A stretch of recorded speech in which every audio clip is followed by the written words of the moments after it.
Welcome back to our channel review chit chat. Control 1 hour 39 minutes ఈ movie అనేది Netflix అయితే stream అవుతుంది. ఈ మూవీ చూసాక నాకేమనిపించింది తెలుసుకునేమండు. మీకు జెన్యూన్ రివ్యూ అనిపిస్తే మన ఛానల్ అయితే సబ్స్క్రైబ్ అయితే చేసుకొని అలాగే comment section description Instagram link కూడా ఉంటుంది.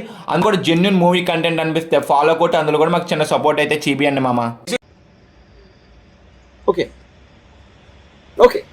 స్టోరీ లైన్ ఏంటంటే అనన్య పాండే ఒక 5 years అయితే రిలేషన్లో అయితే ఉంటుంది. బ్రేకప్ అయితే అవుద్ది. అప్పుడు ఒక ఆర్టిఫిషియల్ ఇంటెలిజెన్స్ లో సైన్ ఇన్ అయితే అవుద్ది.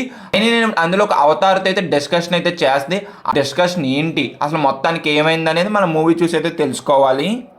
మూవీ చూసాక చాలా బాగుంది రవి. నాకైతే నచ్చింది. ఈ మూవీ అనేది సోషల్ మీడియా ఎక్కువ వాడతారు కదా, వాళ్ళకైతే మాత్రం చాలా బాగా కనెక్ట్ అయితే అవుతారబ్బా. మూవీలో నాకు నచ్చింది ఏంటంటే ఈ మూవీ యొక్క కాన్సెప్ట్ అనేది ఏదో ఎలాంటి డేంజరసెస్ ఉన్నాయి అనేది మనకి మూవీలో చాలా బాగా అయితే చూపిస్తారు. మీరు ప్రతి ఒక్కరు బాగా కనెక్ట్ అయితే అవుతారు ఈ పాయింట్కి అయితే. మీరు సోషల్ మీడియా ఎక్కువ వాడే వాళ్ళు అయితే మాత్రం ఈ మూవీలో కొన్ని సీన్స్ చూస్తే మీకు చాలా భయం అయితే వేస్తుంది అబ్బా. ఈ మూవీలో కొన్ని సీన్స్ అయితే మనకు చాలా రిలేటబుల్గా అయితే ఉంటాయి అబ్బా.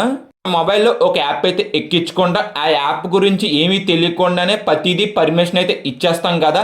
ఆ పర్మిషన్ ఇచ్చాక మనకి ఎలాంటి ప్రాబ్లమ్స్ అయితే వస్తాయి, మనం ఎలాంటి ప్రాబ్లమ్స్ ఫేస్ చేస్తాం అనేది కూడా మనకు మూవీలో అయితే చూపిస్తారు. నాకు నచ్చింది ఏంటంటే ఆ లవ్ స్టోరీ అనేది అంత కనెక్టింగ్నెస్ అయితే అనిపించలేదు. నాకైతే కొంత బోర్ అయితే కొట్టింది, కానీ మిగతా సీన్స్ అయితే మాత్రం చాలా ఇంపాక్ట్ అయితే క్రియేట్ చేసినాయి అబ్బా నాకు మూవీ చూసినంత సేపు కూడాను. నిజంగా సోషల్ మీడియా ఎక్కువ వాడే వాళ్ళు చూస్తే మాత్రం వాళ్ళకైతే మాత్రం ప్యాక్ అయితే అయిపోద్ది అసలు. కొన్ని సీన్స్ చూస్తే మూవీలో.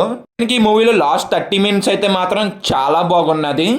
ఓవరాల్ గా మూవీ చూసాక మా ఒపీనియన్ అంటే, ఇంకా మూవీ చూడలేని వాళ్ళు అంటే చూడండి. మూవీ చూసిన వాళ్ళు మీ ఒపీనియన్ కూడా కింద డెఫినెట్ గా అయితే కామెంట్ అయితే చేయండి. ఇంకా పర్ఫార్మెన్స్ వైజ్ అయితే మాత్రం అందరూ బాగా అయితే చేశారు. సినిమాటోగ్రఫీ, ప్రొడక్షన్ వాల్యూస్ కూడా బాగున్నాయి. బీజిఎం కూడా బాగున్నది. ఇంకా ఓవరాల్ గా మేము ఇచ్చే రేటింగ్ 3/5. వీడియో ఇప్పటి వరకు చూసారు కాబట్టి మీకు జెన్యూన్ రివ్యూ అనిపిస్తే మన ఛానల్ అయితే సబ్స్క్రైబ్ అయితే చేసుకుని వీడియోని అయితే లైక్ అయితే చేయండి. అలాగే comment section description Instagram link కూడా ఉంటుంది. అందులో కంటెంట్ వర్త్ అనిపిస్తే ఫాలో కొట్టి అందులో కూడా చిన్న సపోర్ట్ అయితే చేయండి. Bye guys, in the next video. Jai Hind.